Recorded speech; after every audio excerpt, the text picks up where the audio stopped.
You're listening to Messianic Insight, the live podcast from Kehilat Etz Chaim, Tree of Life Congregation in Toronto, with Messianic Rabbi Ben Goldman.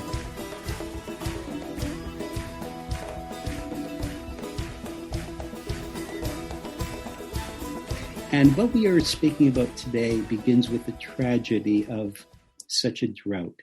You see on the map how this family moves from Bethlehem to Moab on your map. Moab is actually an area that today is in modern Jordan. It was in ancient times in particular an area that was very rich in grasslands and part of it, that part that you see closest to the Dead Sea, very rich in farming land. So it was very arable there, but even the rest of Moab also was green enough to take on flocks. And so this is where Elimelech and Naomi brought their family during a period of drought. They moved with their two children. As we read, and it was in the days of the judges, a very harsh, dark time in Israel. And there was a famine in the land, and a certain man from Beit Lechem went to live in the territory of Moab. He and his wife had two sons. The man's name was Elimelech. Elimelech literally means Lord is my God, or the Lord is my king. And his wife's name was Naomi, which means pleasant. And his two sons, Machlon and Kilion. And we read that they're Ephratim. Ephrat and Bethlehem are actually cities on two hills. And there was a reason for remembering Bethlehem Ephrat, because there was actually another Bethlehem in Israel. It was in Bethlehem, a small town which is almost well forgotten now, but which was in the north of the city.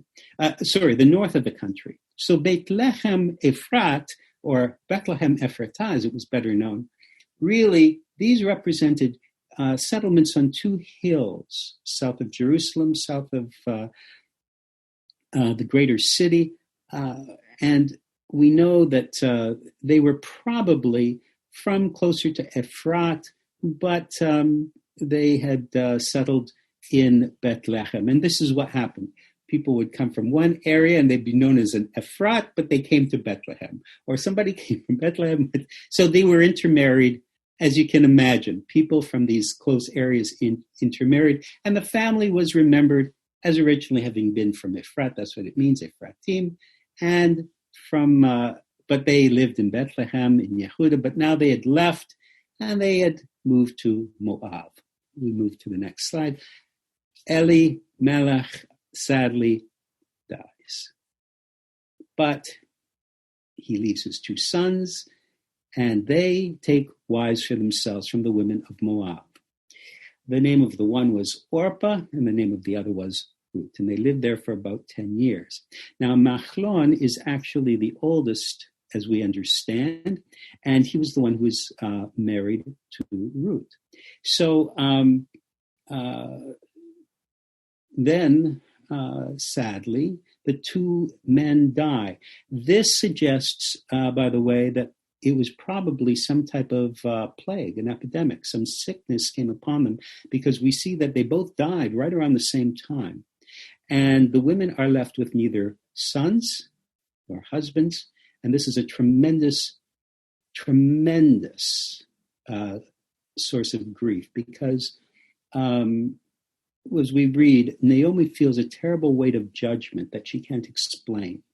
She's literally no longer without a husband, but without sons and without heirs at all. In other words, she is totally bereft as a widow. Now, the fate of widows in ancient Israel was almost always dire. They were terribly dependent on others. You know, there's a saying in Israel. It is an old saying, but comes to mind even more sadly in our day. This old saying: a mother can give life to 10 children, but for some reason 10 children can't give life to one mother. So it is that often the widows were in dire straits in Israel. And Naomi's last gift to her two daughters-in-law is to free them. Now, the rabbis suggest that really the daughters must have converted to the faith of Israel, but we know that there was no priests nearby. They were not really anywhere near a place of worship. There was probably no synagogue from what we know. There was, from what we understand, neither a settlement to comfort or support her. And so Naomi is leaving to go back to her home. And she frees her daughters-in-law with a blessing that they will find husbands for themselves. Naomi said to them, each of you go back to your mother's house, and may Adonai show grace to you, grant you security in the home of a new husband. In other words, she is freeing them so that they will not be tied to her fate. On your behalf, she says, I feel very bitter. And the word mar, which comes up here and later as well, she feels the hand of Adonai, and that's literally the word, Yad Adonai, and has gone out against me. She feels literally the crushing weight, as if God has oppressed her and in an inexplicable way. And you can see the grief and the love between this small little family that's left. Orpah kissed her mother-in-law, but Ruth remained with her. And here is this beautiful poetic covenant declaration. The poetry of this passage is often lost to us. It actually is a poem that she declares. It's poetry which in a certain way uplifts this incredible declaration of love. Entreat me not to leave you or to return from following you. For where you go, I will go. Where you lodge, I will lodge. Your people shall be my people, your God, my God. Where you die, I will die, and there I will be buried. May the Lord do so to me and more also, if even death parts me from you. It is perhaps one of the most touching and beautiful declarations of love that has ever been written, certainly among the most beautiful. And Ruth's decision, and this name Ruth, which some scholars think meant rainfall in the language of Moab. Others think it's tied to the root of the ancient word for friend in Hebrew. There's still discussion on this. She refuses to let Naomi go on alone. Story hides from us, by the way, something deeper, which is hidden. The deep animosity that was actually felt between Israel and Moab, but hidden here is that there was no reason for Ruth to believe that if she went to Israel, that she would be well received. The Moabites were not welcome in Israel, and Israelis were not normally welcome all that much in Moab. And so this story, in a certain way, touches on a very delicate and unusual relationship. Furthermore, Naomi's pledge to stick with her through death, which probably means let me be buried with you. I want to be buried with you as family, is part of that larger tradition, which we well know, that families were buried together in tombs there, and then these all were placed together in a single place. So she is really saying, I will not cease to be family with you. But there is another aspect to this as well, the complete renunciation of her people and their gods. This is a tremendous step. As we move to the next slide, we'll speak further of this. She is sacrificing all the future comforts that she might receive from her own country. She might have been close to her family. She might have been able to find a new husband in a place where she was familiar, a culture that was her own. Instead, she will face uncertainty among strangers in an unknown land. And in ancient times, every god was considered actually to rule sovereignly over their own people in a particular place. But by leaving her own country for Israel, she places her fate into the hands of a people and a God whom she does not really know. This is faith at a crossroads. And the rabbis tell us that the reason we study Ruth on Shavuot is because exactly that she left her own gods and sought out shelter of the God of the Torah, and indeed did find shelter in the midst of Israel and the people of the God of Israel. But there are numerous other compelling reasons to study her story. First of all, to honor the memory of King David, who, as I was saying, not only died on Shavuot, but was also said to have been born on the same day, the 6th of Sivan. And this story is a compelling story of a brave, resourceful woman whose acts of love and whose character restored the honor and dignity of an Israeli family, of a Jewish family. But there's also an intriguing quality to this. It's a beautiful story. Some call it one of the most beautiful short stories ever written. And it indeed has the mysteries of coincidence, and of course it's a love story. And there's something else too. When I was younger, we used to do something. I used to listen to a gentleman called Paul Harvey. And some of you will know that name. Many of you will not by now, but he was a famous radio broadcaster. And what he used to do is tell people stories, fascinating little tidbits from history that you might not have known.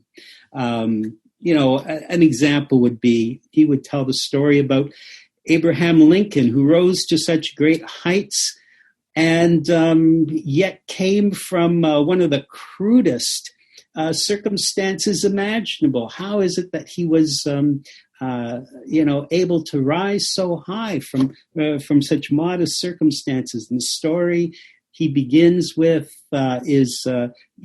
actually, he was living out in a barn. His father was a crude and difficult man and literally did nothing for his sons.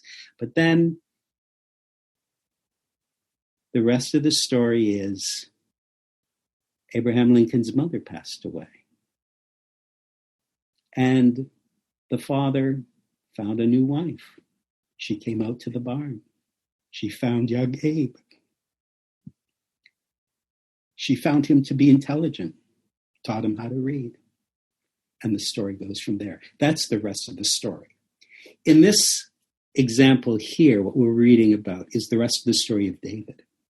David, who's raised up, as it were, from the shepherd boy of Jesse, and rises up to be king. And what we see here is that this man, one of the great warriors of our time, the folk hero of Israel, and those of us who heard Patrice Fisher enjoyed so much her talk on David, he came out of a family whose circumstances might have seemed beyond hope. That's the story. Out of circumstances that seemed beyond hope came the kings of Israel and even King Messiah. And of course, one other little thing too, the slightly disreputable quality of being descended from a Moabite, which, according to Torah, was not supposed to come before the Lord for 10 generations once they came into Israel. But I want you to just step back for a moment and think for a moment what an observer at the time would have seen if you were on the road to Bethlehem. We would have seen two lonely women, vulnerable, obviously without means in the world, and we would have thought nothing of them. But for some reason, beyond our understanding, the God of Israel watched over them, brought them through dangerous roads all the way from Moab back to Bethlehem. And God did not see just two vulnerable women on the road. He saw the grandmother of David on her way to Bethlehem to bring the future promise of Messiah. Reminds me of the story of the poor widow in the temple, who no one else paid any attention to until Yeshua spoke to his disciples and said, "Truly I tell you, this poor woman, she has given the greatest gift of anyone who is here in the temple. For they all contributed out of their abundance, but she out of her poverty put in all she had to live on." So God sees things and help us. And we have to pray that God will help us to see with his eyes. For when Naomi's arrival in Bethlehem comes with grief and sadness on her heart. Bethlehem, even in ancient times, was never very big. It probably was never bigger than 250 people, even in the time of David. And the women, and there's this small community, they are in a sense a small chorus, it would seem, to this story. Because we hear the women asking, "Can this be Naomi?" And she replies to them, "Don't call me Naomi, pleasant. Call me Mara, bitter." And then she uses the name Shaddai. She doesn't speak of God as in the tetragrammaton form. She speaks of him as Shaddai. That it's the name of God, which is the warrior God, but it is the ancient, terrible name of God. And she says, "Because Shaddai has made my life very bitter. I went out full, and Adonai has brought me back empty. Why call me Naomi? Adonai has testified against me. Shaddai has afflicted me." When we hear those words, we think of some of the circumstances some of us have seen others go through, and out of which I'm sure people have wondered, what is going on? Is God afflicting us? Is God's hand against us? Now, Ruth, she had once been married to a very reputable husband, had lived in a very reputable home. Yes, it was the home of a foreigner, but it was a reputable, good home.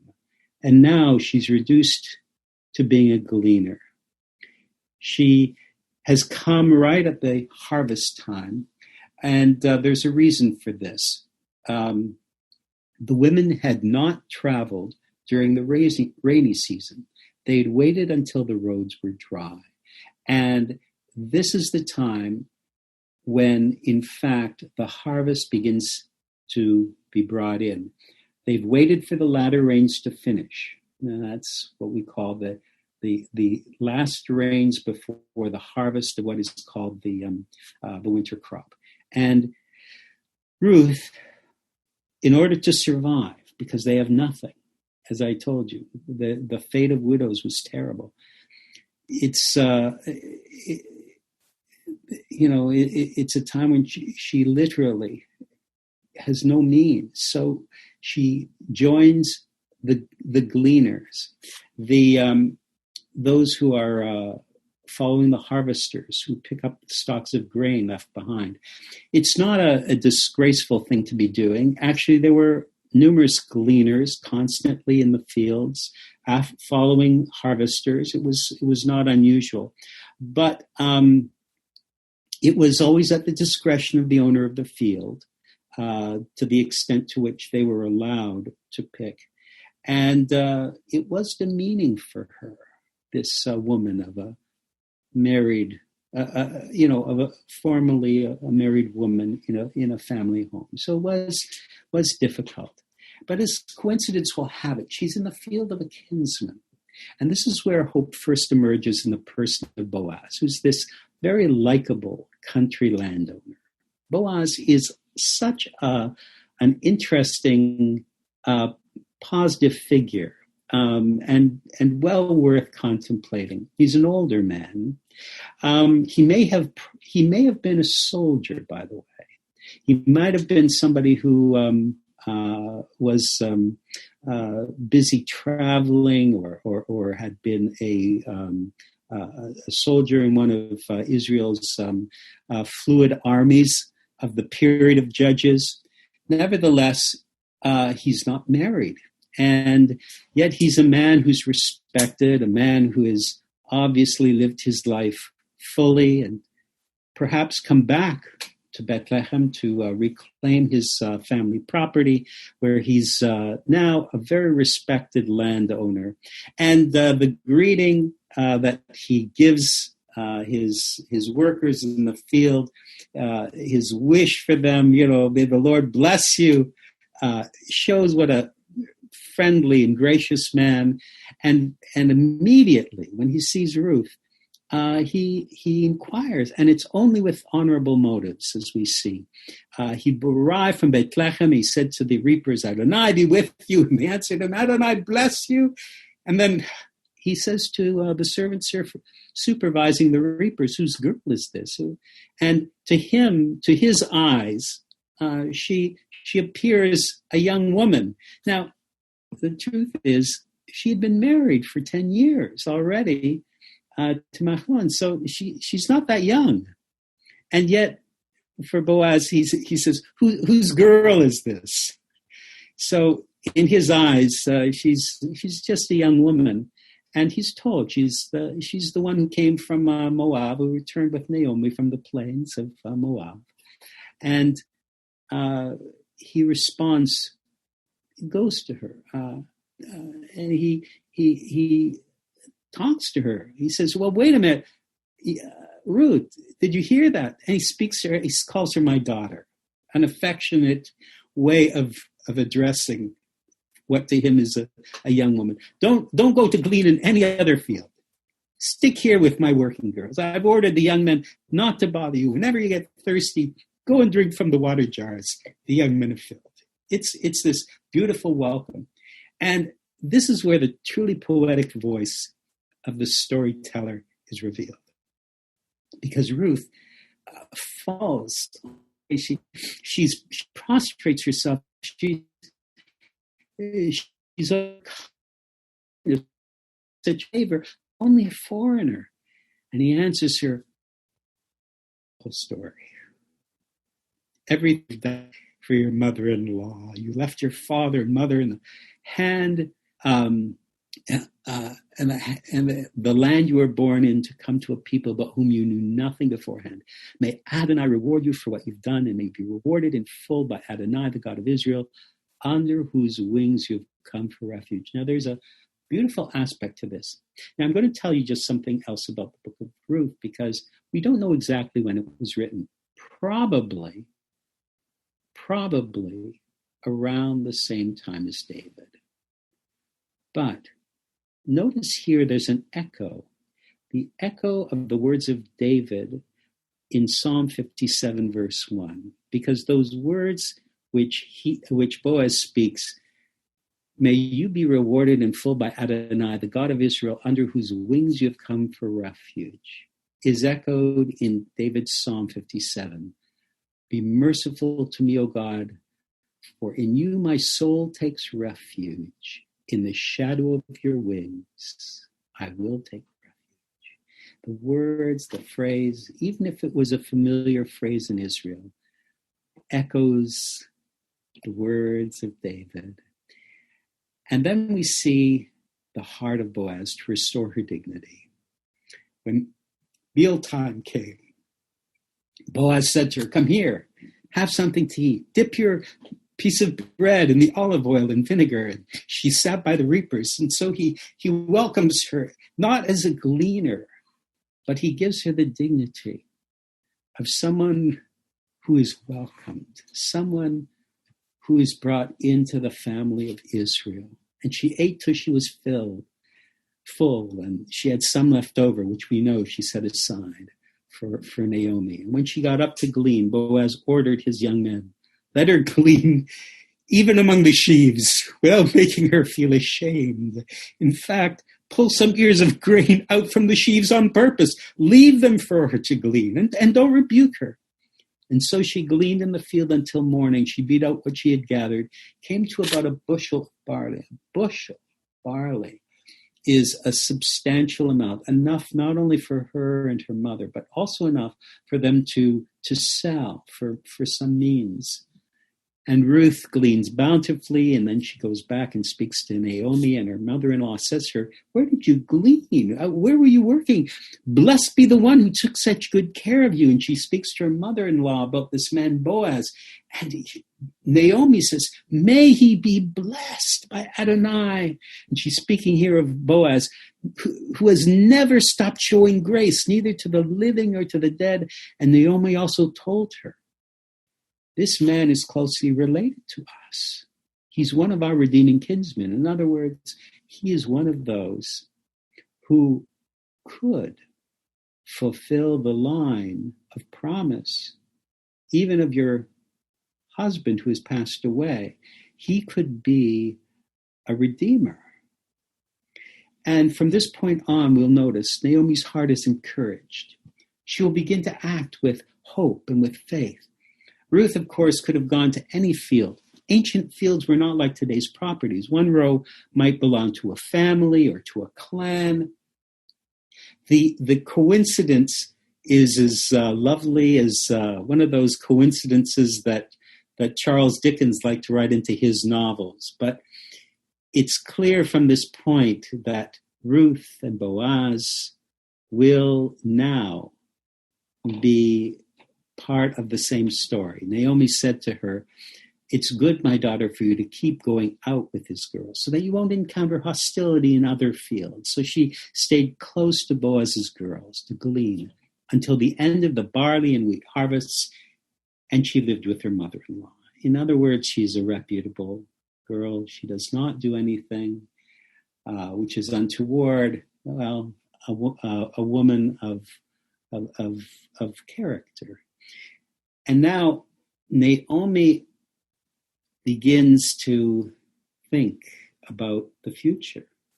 She believes that Boaz's actions indicate a willingness to fulfill his obligations as a kinsman redeemer, to marry and continue the line of Machlon. So in chapter 3, Naomi says to Ruth, "My daughter, I should be seeking security for you so that things will go well with you." Now there's Boaz, our relative. You are with his girls. He's going to be winnowing barley tonight at the threshing floor. And you know what the threshing floor is. It's the time where they take all the grain and they get rid of the chaff.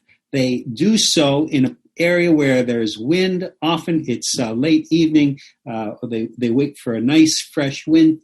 They thresh the grain, and that's a kind of a party that they run after the harvest is done.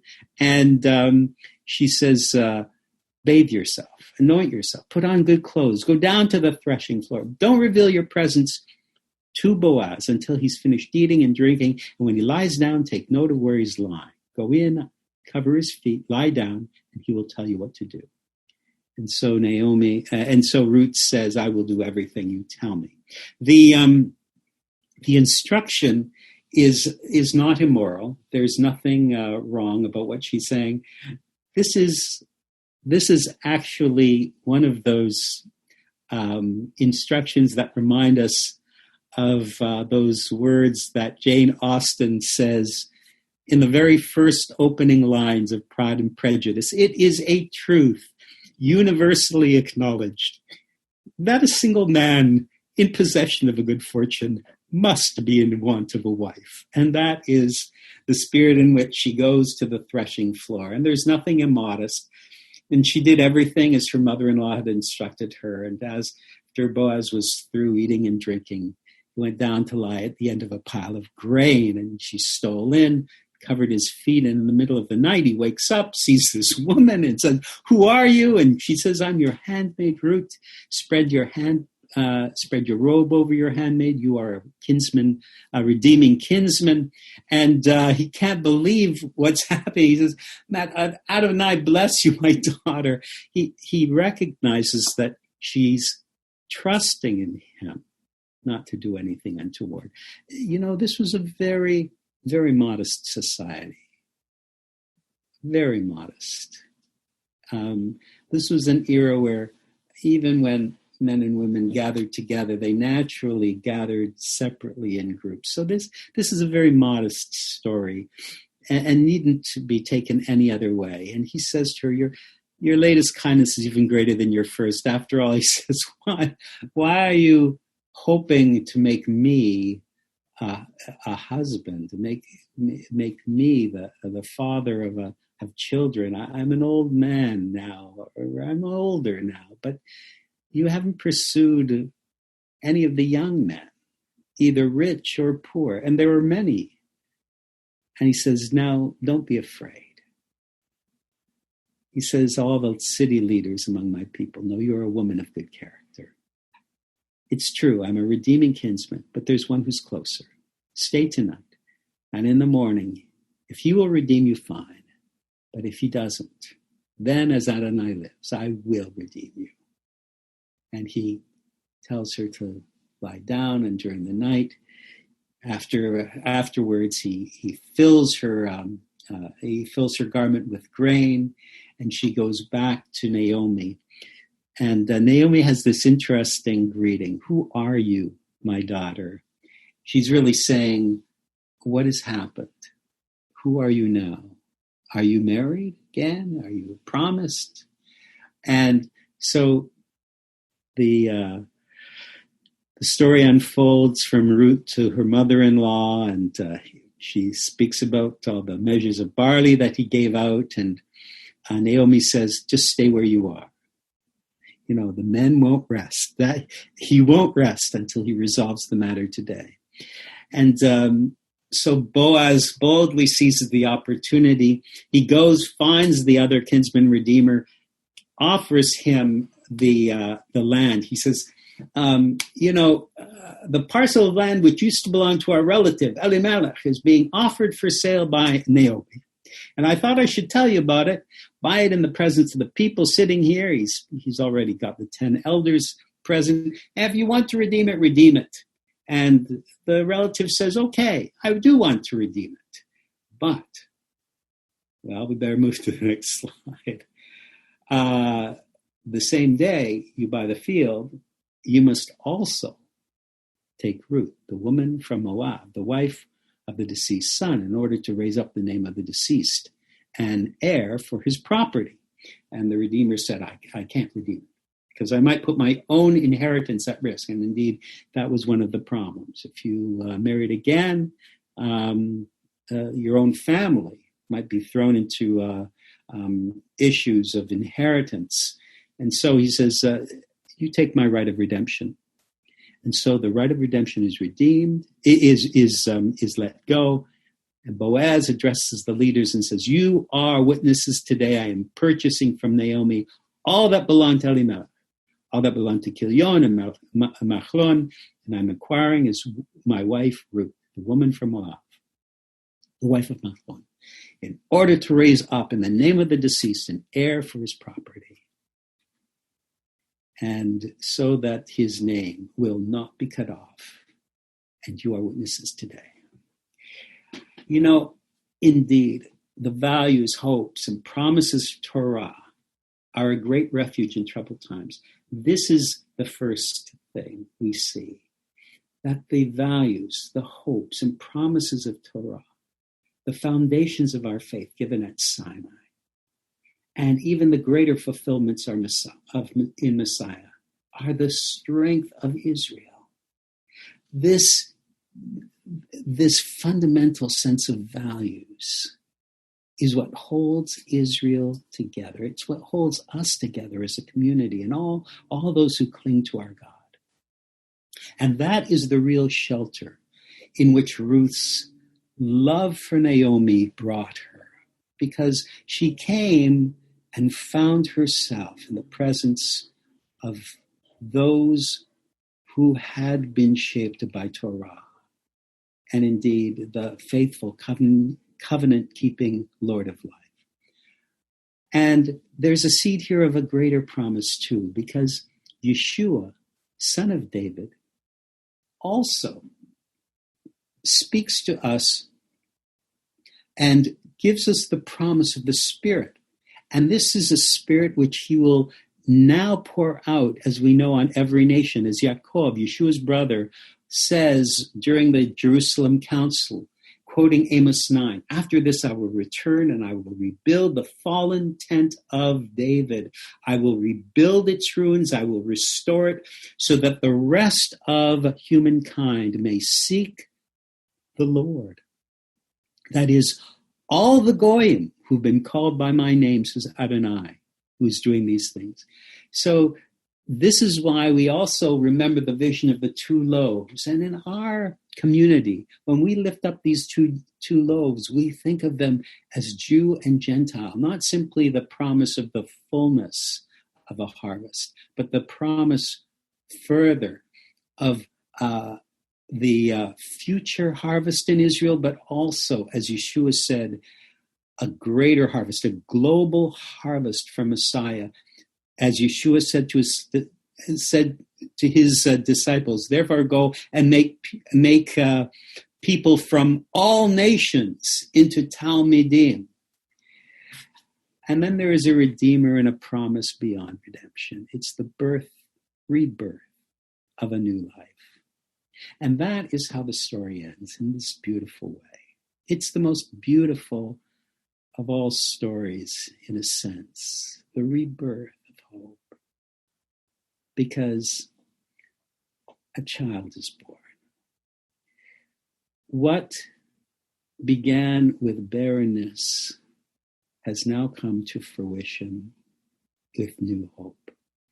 You know, we now have a sense, as we grow older, that the coming generations will be blessed by harvests yet to come and see greater promises fulfilled than we've yet seen. And that is what the hope of a new generation is, even during this time. Yes, we remember these incredible promises of Deuteronomy 29, which were given to those far in the past at the foot of Sinai, but where God said, "Diligently observe the words of this covenant, that you may succeed in everything that you do." And then he says, "I am making this covenant, not only with you who stand here, but also with those who are not here, those yet to be born, and those yet to come into the family of God." The barren wife conceives and brings forth a son who becomes the father of many sons and kings. And so Boaz took Ruth, and she became his wife. And Adonai enabled her to conceive, and she gave birth to a son. And the women said to Naomi, "Blessed be Adonai, who today provided you a redeemer. May his name be renowned in Israel, and may he restore your life and provide for your old age. Your daughter-in-law, who loves you and is better to you than 7 sons, has given birth to him." And the comfort of Naomi, a poor widow, becomes the consolation of Israel. Because you see, through this child and through the great-grandson yet to come, comes the greater promise of Messiah. And it begins with the child on the breast of a poor widow who finds consolation holding the child, nursing it on her breast. And the women who were her neighbors gave it a name, and they said, "A son has been born to Naomi. Call it Obed." He was the father of Ishai, Jesse, the father of David. My friends, it's an amazing and beautiful story that inspires us to trust. Perhaps we feel in our own way as if the hand of God has been upon us. Sometimes we feel the heavy weight of these times, and we wonder, what is God doing? I've gone through difficult times. Is God against us? Is God judging us? But indeed, look at the story. Seek out the paths of love. Seek out the paths in which God is directing us so that we can fulfill his purpose, because he has more yet to do. If we will be prepared as he leads us by his Spirit. Indeed, let us lay down our own purposes and grow in the Spirit so we may yet fulfill his purposes.